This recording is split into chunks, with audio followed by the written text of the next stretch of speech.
5절. 오늘 말씀의 주제가 뜨인 돌.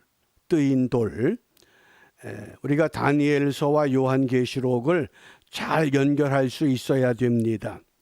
이제까지는 단순하게 에스겔이나 다니엘, 요한계시록이 유대 묵시문학의 장르다, 묵시문학이라고 하는 것으로 연결고리를 찾았다고 하면, 이제는 조금 더 내용을 우리가 깊이 새겨서 다니엘에서 상징하는 것과 또 요한계시록에서 예언했던 것들이 어떤 공통점이 있는가, 우리가 그것을 함께 찾아야 됩니다.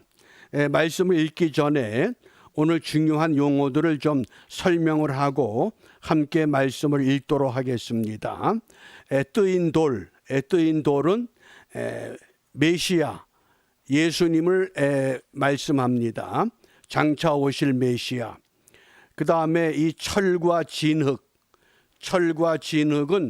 로마 나라를 상징하는 겁니다. 로마 나라. 이 로마라고 하는 나라를 기억하셔야 됩니다. 그 다음에 놋이라고 하는, 놋은 구리를 말합니다. 구리는 헬라 나라를 상징합니다. 헬라. 그 다음에 은은 메데 파사 나라를 상징합니다. 메데 파사가 두 나라지만은 마지막에는 페르시아, 파사가 결국 이 메데를 다스리게 되므로 페르시아로 기억하면 됩니다. 그 다음에 금이라고 하는 것은 바벨론 나라를 상징합니다. 선지자 다니엘이 바벨론의 포로가 됐기 때문에 이 포로가 된 다니엘이, 오늘 이 다니엘 2장은 다니엘을 포로로 잡아갔던 바벨론의 느부갓네살 왕이 어느 날 꿈을 꿉니다. 그런데 그 꿈을 꾸고 꿈의 내용을 다 잃어버렸습니다. 기억이 나질 않습니다. 그때의 바벨론 나라의 술사들, 또 박수들, 점장이들, 모든 사람들을 동원해서 내가 무슨 꿈을 꾸었으며 그 꿈이 무엇을 의미하는지를 해석하라고 명령하지만은 아무도 나서지를 못합니다. 그때의 이 중요한 이 꿈을 이제 다니엘을 통해서 우리에게 들려주는 그 일부 말씀입니다. 이게 결론이기도 합니다. 우리 다니엘서 2장 34절 35절 함께 읽습니다. 또 왕이 보신즉 사람의 손으로 하지 아니하고 뜨인 돌이 신상의 철과 진흙에 발을 쳐서 부서뜨리매 때에 철과 진흙과 놋과 은과 금이 다 부서져 여름 타작마당의 겨같이 되어 바람에 불려 간 곳이 없었고 우상을 친 돌은 태산을 이루어 온 세계에 가득하였었나이다. 아멘. 여기 우상을 친 돌, 이게 뜨인 돌입니다. 이제까지 존재했던 금의 나라 바벨론, 은의 나라 메데 파사, 놋의 나라 헬라, 철과 진흙의 나라 로마, 이 제국들은 다 무너지고 마지막에 세워질 나라, 그 우상을 친 돌, 그 돌이 태산을 이루어서 온 세계에 가득했다고 이 말씀을 하는 겁니다. 그래서 이 다니엘과 그 다음에 사도 요한의 어떤 연결고리를 우리가 잡아야 되느냐. 다니엘 12장 4절 말씀에 다니엘아 마지막 때까지 이 말을 간수하고 이 글을 봉함하라. 다니엘은 하나님이 주신 마지막 때의 이 예언을, 마지막 때의 일을 봉함했습니다. 덮어놓은 겁니다. 그런데 요한계시록 22장 10절 말씀에는 사도 요한을 통해서 반모섬에서 환상으로 말씀하시기를 또 내게 말하되 이 책의 예언의 말씀을 인봉하지 말라. 다니엘 선지자가 봉함했던 것을 사도 요한을 통해서 인봉하지 말라고 이제 펼쳐놓으라고 말씀하는 겁니다. 그래서 요한계시록을 읽을 때에 다니엘을 바르게 읽어야 하고 에스겔을 바르게 읽어야 합니다. 물론 이사야와 에레미야의 그 유대 묵시 문학의 표현도 있습니다. 그러나 가장 기본 텍스트가 이 다니엘과 요한계시록, 그 다음에 에스겔과 요한계시록, 우리가 이런 것들을 연결고리를 오늘 확실하게 잡으시길 바랍니다. 그러기 위해서 이 다니엘과 요한의 공통점이 몇 가지 있습니다. 제가 4가지만을 오늘 소개합니다. 첫 번째, 활동 기간이 다른 선지자나 다른 사도들보다 길었습니다. 다니엘은 느부갓네살 왕, 바벨론 왕에 의해서 포로가 됐고, 그 다음에 메데 파사의 고레스 왕 때까지 다니엘서를 읽어보면 활동을 합니다. 그러면 적어도 다니엘의 나이가 90이 넘었습니다. 90이 넘을 때까지 이 선지자의 일을 감당했습니다. 사도 요한도 마찬가지입니다. 다른 사도들은 전부 순교하고 세상에 없지만은 사도 요한은 반모섬에도 갇히고 그 섬에서 나오기도 하고, 그래서 요한은 98세까지 활동을 한 겁니다. 활동 기간이 매우 길다고 하는 것이 같은 모습입니다. 그 다음에 두 번째는 다니엘은 느부갓네살 왕의 꿈을 해석하고, 또 7장에 가면 그 느부갓네살 왕의 꿈이 다니엘에게 환상으로 다시 한번 짐승으로 보여집니다. 그러니까 다니엘이나 사도 요한은 꿈과 환상을 통해서 우리에게 예언하고 있다는 것이 공통점이라고 하겠습니다. 그 다음에 세 번째는 다니엘이나 요한의 그 예언의 모습은 세상 나라들은 흥하다가 망하고 다 없어진다는 겁니다. 다니엘이 경험했던 나라들, 바벨론과 메데 파사가 그렇습니다. 앞으로 올 헬라와 로마가 그렇습니다. 사도 요한은 지금 로마 핍박 시대에 고통을 받고 있습니다.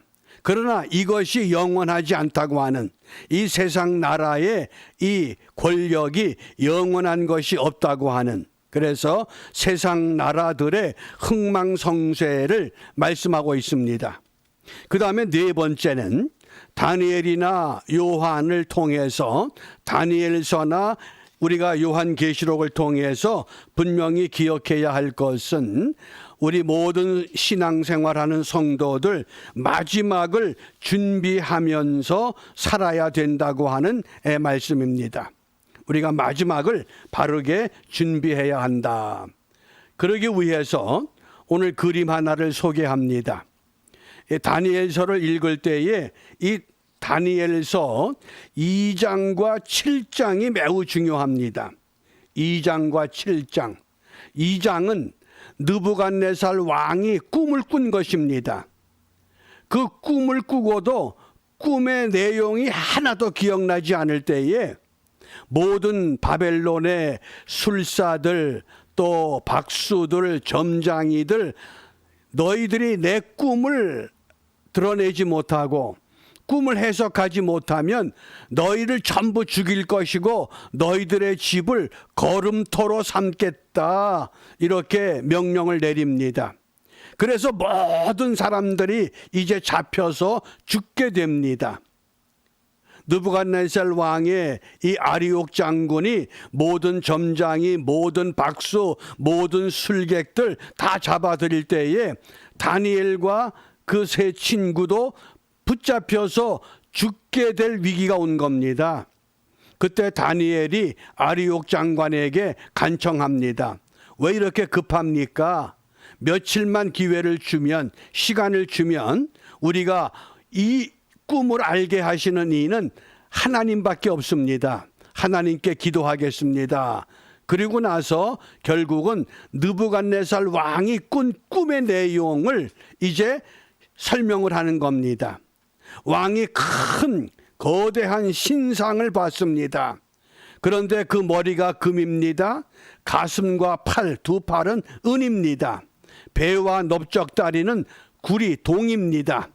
그리고 종아리와 이 발은 철과 또 철과 진흙으로 되어 있습니다.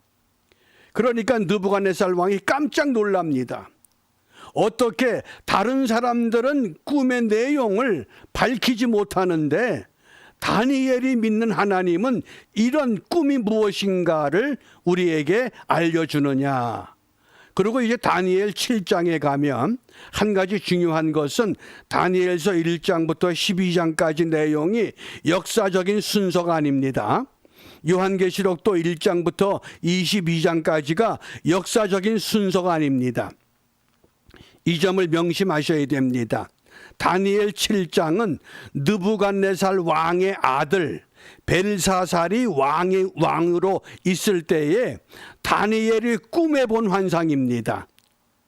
4마리의 짐승이 등장하는데 첫 번째는 사자입니다. 그 사자는 금을 상징하는 바벨론 나라를 이제 의미합니다. 두 번째 짐승이 곰입니다. 곰은 은의 나라, 메데 파사 나라를 상징하는 짐승이 됩니다. 그 다음에 동이라고 하는 이 구리, 이것은 헬라 나라, 표범으로 등장합니다. 그리고 네 번째 이 철의 나라, 이건 장차 로마 제국입니다. 그런데 그 로마 제국이 철과 진흙이 서로 융합할 수 없는 것처럼 마지막 로마가 붕괴된다고 하는, 그래서 발가락이 10개에 있는 것처럼 10조각으로 나라가 쪼개진다고 하는, 그리고 마지막에 뜨인 돌이 등장하는데 그 뜨인 돌을 통해서 하나님은 세상 나라를 무너뜨리고 하나님의 나라를 세우실 것이라고 하는 것, 이것을 이 환상을 통해서, 꿈을 통해서 선지자 다니엘이 오늘 우리에게 말씀하신 겁니다. 이제 이 다니엘서와 요한계시록, 구약과 신약의 이 관계를 이해하셔야 됩니다. 우리가 흔히 구약은 장차 오실 메시아, 신약은 오신 메시아, 이렇게 우리가 이해했습니다. 이걸 좀 더 구체적으로 설명하면 구약은 예언이고 신약은 성취라 그럽니다. 예언과 성취. 이렇게 구약을 예언이라고 해석하고 신약을 성취라고 해석하는 것을 신학에서 모형론 이렇게 설명합니다. 그러므로 구약은 모형입니다. 그리고 신약은 실체입니다. 그러니까 모형과 실체. 우리가 쉽게 이해하기 위해서는 우리 어떤 아파트를 건축하게 될 때에 그 건축하기 전에 모델 하우스라고 하는 것을 앞에다가 지어 놓습니다. 그 모델 하우스가 쉽게 말하면 구약입니다. 모형입니다. 그리고 앞으로 세워질 아파트, 앞으로 건축될 집, 그게 실체입니다. 그래서 이 모형론이라고 하는 것을 이해하시면 됩니다. 그러면 오늘 이 뜨인 돌이라고 하는 구약의 이 모형이 신약의 실체로 오늘 우리에게 어떻게 적용이 되느냐. 이 모형과 실체를 우리가 바르게 이해하기 위해서 다니엘서 2장 45절 말씀입니다. 다니엘 2장 45절 함께 읽습니다. 왕이 사람의 손으로 아니하고 산에서 뜨인 돌이 철과 놋과 진흙과 은과 금을 부서뜨린 것을 보신 것은 크신 하나님이 장래 일을 왕께 알게 하신 것이라. 아멘. 뜨인 돌은 무엇을 상징한다고 그랬습니까? 메시아, 장차 이 땅에 임할 하나님의 나라, 그것이 뜨인 돌입니다. 그리고 금은 어떤 나라라고 해석했습니까? 금나라는 바벨론 나라입니다. 바벨론 나라. 은나라는 메데 파사. 놋 나라는 헬라. 그 다음에 철과 진흙은 로마. 이걸 바르게 이해를 하셔야 됩니다. 그런 의미에서 다니엘서 2장 45절 우리 같이 읽습니다. 왕이 사람의 손으로 아니하고 산에서 뜨인 돌이 철과 놋과 진흙과 은과 금을 부서뜨린 것을 보신 것은 크신 하나님이 장래 일을 왕께 알게 하신 것이라. 아멘. 우리가 구약이나 신약이나 성경을 읽을 때에 반드시 명심해야 할 것은 구약은 구약 시대의 사건이고 신약은 신약 시대의 사건이지만은 그 사건이 오늘 우리에게 하나님이 장래 일을 어떻게 진행하실 것인가, 이것까지 읽어야만 하나님의 말씀을 우리가 바르게 읽는 자세라고 하겠습니다. 그래서 구약은 예언이며 모형이 됩니다. 그리고 신약은 예언의 성취며 실체가 된다고 하는 겁니다. 그러면 뜨인 돌이라고 하는 이 구약의 모형, 이 구약의 예언이 신약에서 어떻게 이제 성취되고 실체로 드러나는가, 그걸 찾아야 됩니다. 고린도전서 10장 4절입니다. 고린도전서 10장 4절. 그래서 이제 우리가 앞으로 성경 공부할 때는 텍스트 어느 하나를 선택하면 그것만 가지고 해석하는 것이 아니라 이제부터는 우리가 장래 되어질 이 일을 이해하기 위해서 성경 전체 속에서, 성경 문맥 속에서 오늘 이 말씀이 우리에게 무엇을 의미하는가, 이것을 바르게 찾기 위해서 기도하고 노력해야 합니다. 우리 뜨인 돌이라고 하는 구약의 예언, 구약의 모형이 신약의 성취가, 실체가 어떻게 나타났느냐. 고린도전서 10장 4절 우리 같이 읽습니다. 다 같은 신령한 음료를 마셨으니 이는 저희를 따르는 신령한 반석으로부터 마셨음에 그 반석은 곧 그리스도시라. 아멘. 뜨인 돌을 사도 바울은 고린도 교회를 향해서 말씀을 전하면서 그 뜨인 돌을 무엇이라고 해석합니까? 그 반석. 뜨인 돌은 그 반석입니다. 그런데 그 반석은 누구라고요? 그리스도라는 겁니다. 그리스도.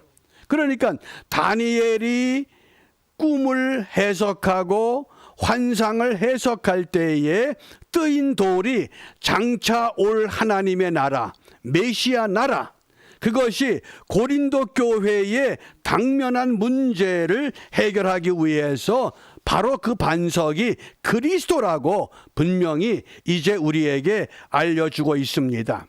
그러면 반석이 그리스도라고 하는 것은 어디에서, 구약에서 나오느냐? 출애굽기 17장 6절입니다. 출애굽기 17장 6절 같이 읽습니다. 내가 호렙산에 있는 그 반석 위 거기서 내 앞에 서리니 너는 그 반석을 치라. 그곳에서 물이 나오리니 백성이 마시리라. 아멘. 지금 이 장면이 어떤 상황입니까? 히브리 백성들이 애굽에서 430년 동안 말할 수 없는 고통 가운데 있을 때에 히브리 백성들은 할 수 있는 것이 아무것도 없었습니다. 그래서 마지막 하나님께 부르짖었습니다. 그러자 하나님께서 애굽에서 쫓겨난 모세, 미디안 광야에서 40년 동안 내가 왜 여기에 이러고 살아야 되느냐? 왜 우리가 이 땅에 팬데믹이라고 하는 코로나 바이러스 때문에 이렇게 살아야 되느냐? 그러고 있을 때에 하나님께서 그 부르심 까닭에 모세를 애굽으로 보내신 겁니다. 그리고 그 모세를 통해서 히브리 백성들이 기적같이 홍해를 건넙니다. 약속의 땅을 향해서 나가기 위해 광야에 머물고 있을 때에 르비딤이라고 하는 곳에 도착했는데 마실 물이 없습니다. 마실 물이 없으면 어떻게 해야 됩니까? 우리가 믿음 생활을 하면서 예수를 믿으면서 우리가 어떤 문제에 봉착하게 되면 어떻게 해야 됩니까? 문제를 해결해야 됩니다. 문제를 해결하는 가장 첫 번째 단계가 무엇입니까? 부르짖는 거였습니다. 그런데 애굽에서 부르짖던 히브리 백성들이 물이 없다고 하는 그 사건 앞에서는 부르짖질 못하고 불평하기 시작한 겁니다. 그게 우리 모습입니다. 그러자 우리 하나님께서 오늘 모세에게 내가 호렙산에 있는 그 반석 위 거기서 내 앞에 서리니 반석 위에 서시겠다는 겁니다. 그리고 그 반석을 치라고 말씀합니다. 그러니까 거기에서 물이 나오기 시작한 겁니다. 광야에 목말라 하던 모든 백성들이 그 물을 마십니다. 그 물이 어떤 물입니까? 자, 고린도전서 10장 4절 같이 읽습니다. 다 같은 신령한 음료를 마셨으니 이는 저희를 따르는 신령한 반석으로부터 마셨음에 그 반석은 곧 그리스도시라. 반석은 그리스도. 그러니까 모세가 반석을 쳤을 때에 그 반석은 구약의 예언이요 구약의 모형이 신약의 그리스도, 신약의 반석이신 예수님, 이렇게 구약과 신약이 연결된다고 하는 겁니다. 그러면 오늘 우리가 이 시대에 우리가 이 신령한 반석, 신령한 반석을 우리가 믿는다고 하면 구약의 예언된 모형을 신약의 그리스도 실체로 우리가 믿는다고 하면 저와 여러분들이 어떤 믿음의 길을 선택해야 되느냐, 우리가 어떤 삶을 살아야 하느냐, 그것이 베드로전서 2장 5절의 말씀입니다. 베드로전서 2장 5절 말씀, 자, 우리 함께 읽습니다. 너희도 산돌같이 신령한 집으로 세워지고 예수 그리스도로 말미암아 하나님이 기쁘게 받으실 신령한 제사를 드릴 거룩한 제사장이 될지니라. 아멘. 어떻게 세워져야 한다고요? 구약 시대의 하나님의 백성들은 여호와 하나님을 믿고 하나님의 거룩한 백성으로 부름을 받았습니다. 신약 시대의 사도들과 초대교회 성도들은 예수님께서 반석이 되심을 확실히 믿었습니다. 이제 우리는 이 땅에 머물면서 이 시대에 우리가 어떤 믿음을 가져야 되느냐? 너희도 산돌같이 어떤 집으로 세워지고 신령한 집으로 세워지고, 육체의 건강이 아닙니다. 지식이 많은 학자가 아닙니다. 가장 중요한 것은 포인트가 신령한 집. 이게 뭡니까? 영적인 사람이 되라, 그런 뜻입니다. 영적인 사람이 되어야 한다. 그래서 우리가 그러한 사람이 되기 위해서 베드로전서를 좀 더 읽어가면 베드로전서 2장 9절 말씀에 너희는 택하신 족속이요 왕 같은 제사장들이요 거룩한 나라요 그의 소유된 백성이다 그랬습니다. 그러니까 신령한 집으로 세워지기 위해서는 택하신 족속, 왕 같은 제사장, 거룩한 나라, 하나님의 소유가 된 백성, 예수님의 소유가 된 백성, 그러기 위해서는 너희를 어두운 데서 불러내어 그의 기이한 빛에 들어가게 하신 자의 아름다운 덕을 전하게 하려 함이다. 바꿔 말하면 신령한 집은 어떤 집이냐? 우리의 삶을 통해서 내가 만난 산돌, 내가 만난 반석 그리스도, 내가 마신 신령한 음료, 이것을 보여주고 증거하고 가르치고 깨우치는 것, 그것이 바로 신령한 집의 모습이라고 오늘 우리에게 말씀하십니다. 이러한 집을 우리가 바르게 세울 때에 오늘 분명히 요한계시록 소아시아 7교회 중에서 2장 17절 말씀입니다. 우리 같이 읽습니다. 귀 있는 자는 성령이 교회들에게 하시는 말씀을 들을지어다. 이기는 그에게는 내가 감추었던 만나를 주고 또 흰 돌을 줄 터인데 그 돌 위에 새 이름을 기록한 것이 있나니 받는 자 밖에는 그 이름을 알 사람이 없느니라. 아멘. 무엇을 주신다고요? 흰 돌. 신령한 집으로 세워질 때 저와 여러분들에게 흰 돌을 주십니다. 우리가 그토록 이 땅에서 필요한 물질을 주시고 건강을 주시고 명예를 주시는 것이 아니라 너희들이 신령한 집으로 세워지면 내가 흰 돌을 주겠다. 그런데 그 돌에 새 이름이 기록되어 있습니다. 받는 자밖에 알 수 없습니다. 받은 자만이 그 이름을 간직하고 그 흰 돌을 간직하게 된다고 하는 말씀입니다. 그렇기 때문에 다니엘서나 요한계시록을 통해서 우리가 분명히 기억해야 할 것은 유대 묵시문학일지라도 종말적인 연도를 말하지 않습니다. 몇 년, 몇 월, 며칠, 몇 시, 어디에 주님이 오신다, 그런 말씀이 아닙니다. 숫자와 연도를 말씀한 것이 아니라 우리가 그런 숫자나 연도나 장소나 교회를 강조할 때는 반드시 주의할 필요가 있습니다. 분명히 다니엘서나 요한계시록은 상징을 상징으로 말씀하는 겁니다. 상징을 믿고 우리는 하나님의 때를 기다릴 수 있는 지혜로운 처녀와 같이 등과 기름을 함께 가지고 우리가 다시 오실 뜨인 돌이 이 땅에 세울 하나님의 나라, 요한계시록 21장에 새하늘과 새 땅이 내려오는 그때를 우리가 믿음으로 준비하면서 하루하루가 내게는 마지막이다. 오늘 이 시간이 지금이 내 삶의 종지부를 찍는 시간이다.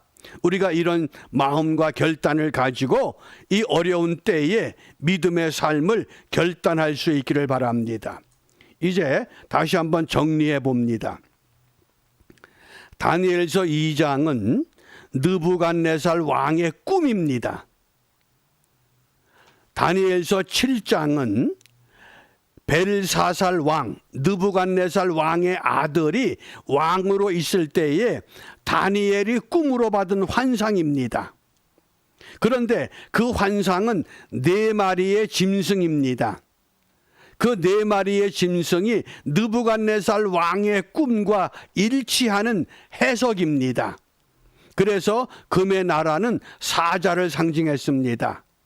은의 나라는 곰을 상징했습니다. 구리의 나라는 표범을 상징합니다. 철의 나라는 4번째 짐승인데 아주 무섭고 강한 짐승입니다. 철 이빨을 가졌습니다. 10뿔이 있다고 그랬습니다. 그런데 그 종아리와 그 발은 철과 진흙입니다. 철과 진흙은 서로 융합할 수가 없습니다. 철은 강하지만은 진흙은 마르면 부서집니다. 그런데 갑자기 하늘에서 뜨인 돌이 등장해서 어디를 치느냐? 철과 진흙이 섞인 종아리와 발을 때리친 겁니다. 산산조각이 났습니다. 그런데 뜨인 돌이 지구상에 가득하게 덮였습니다. 무슨 뜻입니까? 복음이 예루살렘으로 시작해서 유다 온 땅, 사마리아 온 땅에 복음이 전파되는 그때가 비로소 돌의 나라, 하나님의 나라, 새 나라, 새 하늘과 새 땅이 반드시 우리에게 돌아올 것이라고 하는 것을 말씀하고 있습니다. 그렇기 때문에 이제 우리는 분명한 결단이 필요합니다. 우리 앞에 코로나 바이러스라고 하는 거대한 신상이 지금 우뚝 서 있습니다. 그런데 하나님께서 르비딤 광야에서 마실 물이 없어 모세를 향해서 불평하고 원망하던 백성들에게 하나님은 모세에게 이렇게 말씀하셨습니다. 애굽에서 하수를 치던 지팡이를 손에 잡고 가라. 무슨 말씀입니까? 애굽은 과거에 하나님의 기적, 하나님의 은혜를 체험했던 장소입니다. 과거에 하나님께서 저와 여러분들에게 베풀어 주셨던 하나님의 은혜를 되새기려는 겁니다. 그걸 생각하고 그 지팡이를 잡고 가자는 겁니다. 팬데믹이라고 하는 거대한 이 신상이 우리 앞에 있지만은 우리가 예수를 믿게 되었을 때에 예수를 믿으면서 하나님이 나에게 주셨던 그 옛날 그 은혜, 그 은사, 그 표적, 그 상징, 이것을 잡고 가라고 말씀합니다. 그래서 이 어려운 때에 하나님은 과거에도 함께 하셨고 오늘 저와 여러분들과 함께 하실 것입니다. 그래서 우리의 삶이 우리가 지난 수요일에도 강조했던 것처럼 우리의 영과 혼과 육이 흠없이 보존될 수 있도록 우리가 함께 믿음으로 결단하고 우리가 결단의 의미로 우리 함께 찬송하겠습니다.